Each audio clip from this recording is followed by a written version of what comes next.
My name is Peter Foley. I'm an Associate Professor of Dermatology at the University of Melbourne. I am Director of Research at the Skin and Cancer Foundation and Head of Dermatology Research at St Vincent's Hospital, Melbourne. I am a dermatologist.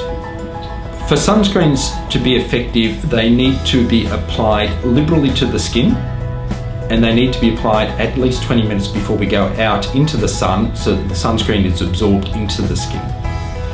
There are two elements of sunscreens. There are chemical sunscreens which absorb sunlight, and there are physical sunscreens which reflect light back. Most sunscreens will have a combination of physical blockers and chemical blockers.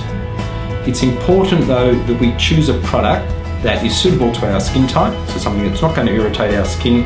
It's important that we apply it sufficiently before we go out in the sun so it has a chance to bind to the skin.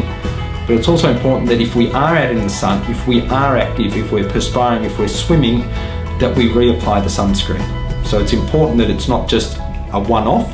We apply it 20 minutes before we head out. We apply it at around about two-hourly intervals during the course of the day, particularly in the middle of the day. Some people are inclined to try and spread the sunscreen a lot further than what it's designed to, but we need to make sure we have an adequate amount applied to the skin. It is recommended that when people are applying sunscreens, the equivalent of half a teaspoon is sufficient for the face, roughly 1 teaspoon for the limbs, and similar amounts for the front and back of the torso.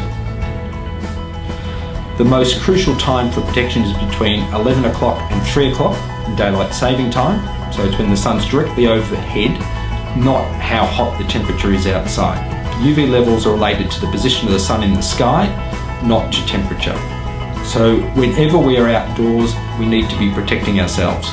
Broad brim hat, sunglasses, sunscreen of a high SPF and broad spectrum, as well as appropriate clothing.